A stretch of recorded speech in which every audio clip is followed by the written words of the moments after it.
This is This whole real thing life. is to build in public, right? To do Yeah. the raw stuff. Like this isn't meant to be overly polished. And if you're editing your camera settings, it's a part of it. Yeah. I don't think we want camera blur on the background either, right? Probably not. Can. Should I Whoa. do that? I'm curious if I need to I do don't that. know. I don't know. What's the best setup here? Oh, portrait Listeners, you unavailable. can listen. You can tell us. And we're going to figure this out as time We'll goes figure on. it out. We'll become experts eventually. I All think the right. You biggest thing is ready? going to be me not tilting back in my chair and destroying audio quality like that. Yeah, I might have to pretty lock my much. chair. Yeah, I should do that too. I forget sometimes and I'll be in a podcast and be like, whoops, there I go. All There we go. right. It's even better. Okay. Should we officially kick this off? Should we do this Let's thing? do it. Okay. So the whole point of this, I don't know if this is going to be in a podcast or just videos or just on the website. I don't know where we're going to use this. It'll probably be on LinkedIn. We love the concept of building in public. And we have seen companies out there where you have no idea who's behind the company name and brand. And times are changing. People want to buy from people. People want to interact with people and learn from people. And our objective is just for anyone interested in getting to know us in our journey, regardless if you have any interest in our product or not, to get to know Tyler and I. We will do our best at providing as much honest information about the business, but if you're a customer of ours, we want you to see behind the scenes of what we're building and why and what's coming. We don't ever want there to be this veiled presence that you don't understand who we are, what we do. If you're looking at working with us, this is who we are. This is like what the business is. This is life. If you hear Tyler's kids or my kids screaming in the background, It's likely to happen. yeah, that's life. Like that's what this looks like. And we don't want to hide away from it. We're going to be open and honest. Unfortunately, we can't share numbers. Like that's the big Yeah. thing here. We can't share number of clients, can't share revenue, but we'll try to share pretty much everything else. Anything else I'm forgetting? No, and I was just gonna make a comment on that. I was thinking about this earlier. Is like, well, people might ask, well, why not, right? And I think you see a lot of like this building in public concept, and you kind of see it strictly tied to bootstrapped companies. And there's a reason for that. And if you're not familiar with the VC space, you may not even know what that reason is. And I didn't when we started this, but it turns out there's something called information rights as you raise money. So it's not just when you take VC money that and we have taken VC money, we went and took a round, that you have this idea of information rights, and that means that not everybody has rights to all of the information inside of your company, right? Only certain investors have that, and so we will be able to share general ideas, what we're working on, some of the internal workings of the company, and we're going to do as much as we can. But when it comes to the specific numbers, that's when you start running into information rights. And so I think there's a lot of information, though, like to that point of why are we doing this is I love the idea of building in public. I have big avid follower of like Product Hunt and a lot of the bootstrap companies out there. But normally, as soon as somebody takes capital, you see it disappear, right? Like it just everybody shuts up and nobody really talks about building a VC funded company. And we are VC funded company. And so when we started this company, we said, well, we want to kind of buck the trend there a little bit and talk about some of the stuff that it takes to build a VC funded company. So hopefully that's kind of what we do and, go through that process. Yep. And we said this is what we want to do. And then life got busy. And I don't know what the timeline looks like, but life has been busy for us. Just a quick recap. Maybe we can do introductions about who we are and all that kind of stuff. But the business, just who we are, what we do. Business name is Masset. That took me forever to come up with that name, to be honest. And I'm still not in love with it. In fact, Tyler's annoyed with every domain I send his way saying, can we please change it? And he's like, it's just going to take too much work. Turns out finding a name is hard. I can't. I think it's probably 50% or greater of the people that we talk to get the name wrong, and that's like, well, that's probably a good strong signal that it needs to change. But then finding another name that people also don't that they do know how to spell and change hasn't come easy as well. So we'll see what happens in that. Yeah. Plus, I think over time, you kind of find your own identity as time goes on. You find your niche, you find your groove. And I think it requires customers. It requires people in your software giving you feedback to really understand as many insights as you're going to want to get. So I'm kind of a big fan of the delayed rebrand. when you kind of have that. I mean, no startup is without pivots. And I think you get through a lot of the bigger pivots at the very beginning, and your customers are going to kind of dictate that. You can pick a name that aligns up with it and all that fun stuff. But Yeah. we're Masset, and that was the fun introduction to the name of our company. We're going to go on a lot of tangents on this podcast. Yeah, Sorry this for is all going the to be listeners. fun. Follow along. We'll make it to the Yeah, points at some point. yeah, exactly. And the whole point is to align SaaS businesses around their content. We are giant advocates. I mean, building in public is a big kind of a testament to this, that businesses are better off if everyone in the company is enabled to have the content they need to do what they need to do. And you literally look at any role. If you look at marketing, sales, product, support, success, leadership, everything involves content. And businesses, especially SaaS, have a big problem not locating it, not being on the same page, using outdated files that are off brand. I knew people that had content on their computer that was like 8 years old, made in Microsoft Paint and Word and all sorts of stuff that was completely inaccurate. And like, but it's kind of, you're just doing what you got to do sometimes. And we get that. So for us, the idea was, how do we get the whole company aligned and excited and unlock their capability to use content in ways they never have before, in places they never have before? That's kind of the mission, like in kind of the vision, is everyone in SaaS should have access to amazing content that moves the needle for whatever responsibility they're over. And we want to unlock that potential for the business. That's what we're building. Yeah. Content makes 100%. people better, and we're going to help you do that. I mean, what would you add to that, Tyler? Yeah, no, I think that lines up exactly. And I remember when you came back and way a long time ago pitched me on the idea of the business. And I am not a marketer at heart. I am the CTO here at Masset, and I do all the technical, and that's where I live and breathe. But I thought about, when you came and pitched me, like I thought about my buying process as an individual over the last 15, 20 years of my career, and thought, how many times have I actually purchased a piece of software or a vendor based on, you know, based on being hard sold, essentially, right? Like based on getting a cold email. Literally, I have a spam filter set up. Every piece of spam email that I get just goes straight into the spam folder and never even see it, right? And I think the market has started to head that way with a lot of buyers, right? Like I've never bought a piece of software based on a cold email or based on a cold call or anything like that. And I'm not going to say that doesn't work. That obviously still works in the market a lot for certain demographics in certain areas. What I found is, most of my buying decisions were made based off of reviews of other people, or based off of outreach from content, or based on things along those lines, right? Like I get a lot of and I think people are becoming wise at this. Like I get a lot of my information from Hacker News, which is kind of a forum for tech guys, right? And I hear what other people say. People do post announcements of their product launches, and I think, oh, that resonates with what I need to solve or the problem that I've felt. And then I self opt in, right? And I think that we've seen a market shift over the last 10 years in that direction. And that's really where we believe content is used the right way, right? Like you need to get your name out there, you need to get your brand out there, and you need to inform people about what you are, what you're solving. And that really resonated with me as an individual. And we started founding the company. It's not just about, and we talk a lot about content and how to manage it, but it's not just about creating content. Even with AI is coming out and there's all this creation of content, and that's great, but how are you deploying it? How are you using it? How is it being monitored, tracked, analyzed?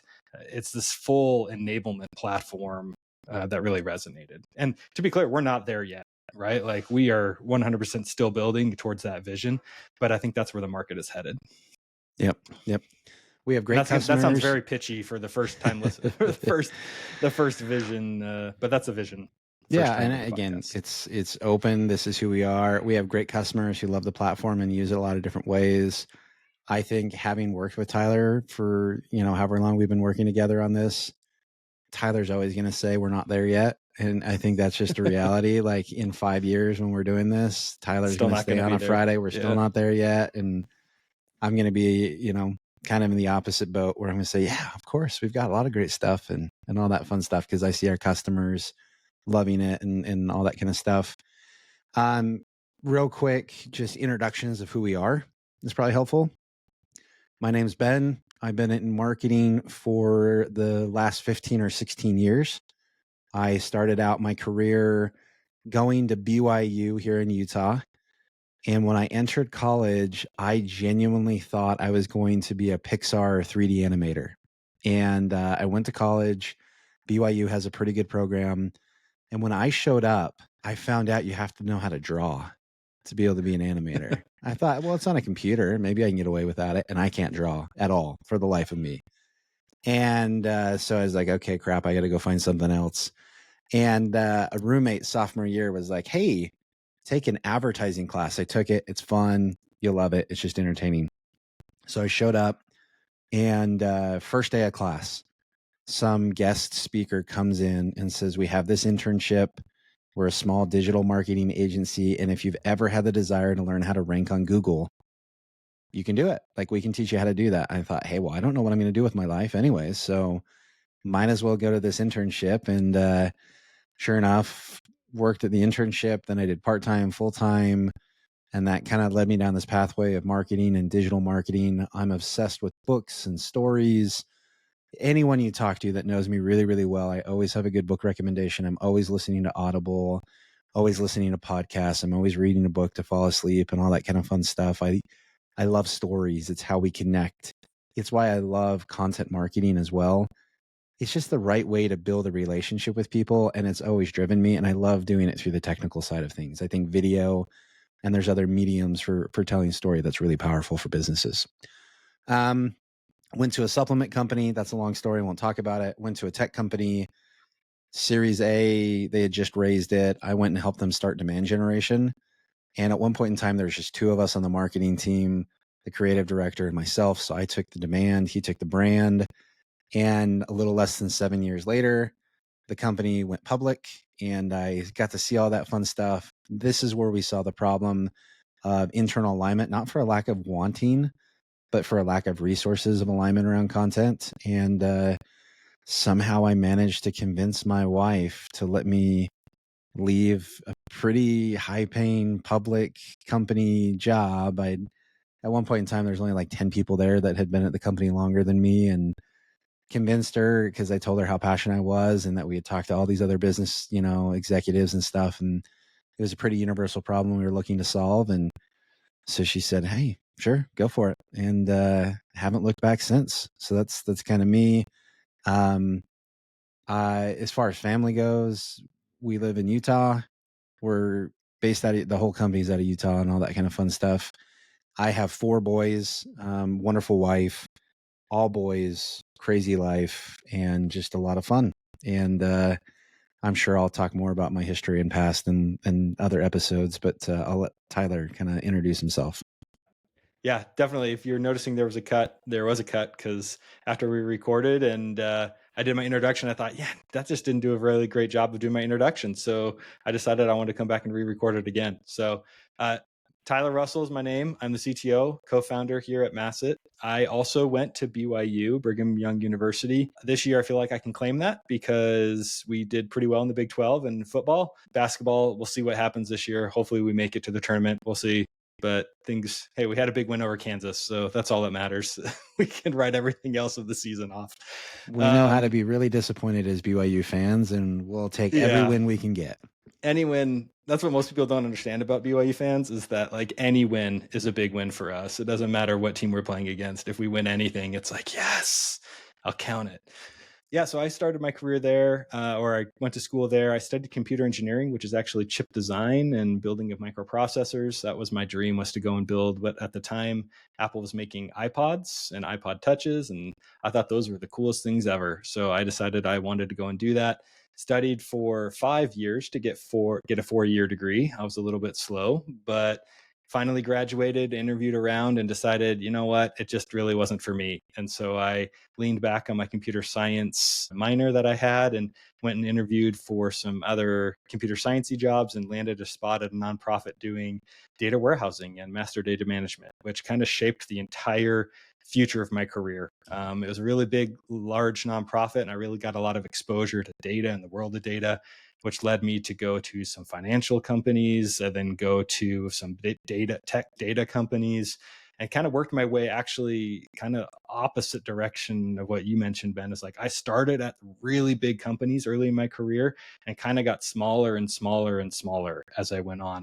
I just found that as I got smaller, I liked doing more and I liked doing more and I liked doing more and having my hands in more things, until finally I decided, you know what, I'm an entrepreneur at heart. I just want to go do my own thing. So it's always been my dream. And I said, what better time now than to go and do it? So I went and founded this company with Ben. Yeah, it's been a lot of fun, and that's kind of my background. Love it. I love it. Okay. So the typical format for this is really going to be doing kind of the weekly rundown of a few things of what we've done, and if there's a hot topic that we want to talk about and share our philosophies and why we're building a certain way, things like that. Happy to talk about those. At the same time, I also realize nobody wants to listen to us talk for an hour. So we're going to try to keep these short. This is probably the longest weekly update you're going to get from us. Yeah, we're already probably pushing our limit here, but yeah, we're getting close. So we'll get through this real quick. Number one on my side of things is we launched a brand new website that's been in the work for a while. The hard part, again, as you're figuring out the benefits and the greatest strengths of your product, it changes your messaging to kind of really help articulate what it is and why you do it and how you're different and all that kind of stuff. And didn't feel like the old website did a very good job of telling the story that we wanted to tell. It also wasn't very content based, which is like extremely ironic because we're a company that believes in content, and it had like one page and that was it. And this new site has what we'll have, we have a podcast that I run as well as a part of the business called Content Amplified. We have 256 episodes of that. Every one of those is going to be awesome content on the website. We have a handful of them up now. Our articles, these will be on the website, but a very, content driven. Every feature has its own page and will have its own video. And we want people to really dive into as much content as you want to kind of experience and learn about us. So that was the number one thing besides, hosting podcast, doing podcast, wrapping up taxes for the year. That's a lovely thing I get to do. it's a lot of things. People don't talk about that when you're starting a business, all the tax and taxes, that stuff you do at the beginning of the year. Yeah, all that great stuff. But we're done with taxes. I got to do my personal taxes, but now we're done with business taxes. And then demos and follow up with customers. We've had some really good customer meetings, sitting down, talking about implementation, how to help them move forward. And then on top of that, brand new customers and all that kind of stuff coming on to the company. So that's kind of my typical. I'd say the website's the only really atypical thing that I did this week besides drive to Tyler's house and deliver give a bunch him of podcasts all of the podcast stuff so we can talk to you like this. And it's somewhat nice of a, setup, kind of an idea. Hopefully with decent audio and, some nice key fill lights here. Yeah, so exactly. See our beautiful faces. So what'd you do this week, Tyler?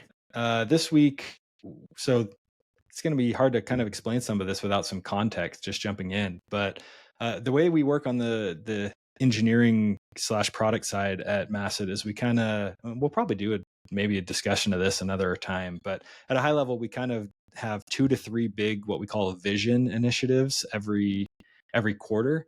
Then we have 2 to 3 minor initiatives, and then we purposely carve out 2 to 3 weeks specifically for customer feedback and improvement. And that's not normally contiguous. That's normally split across different things.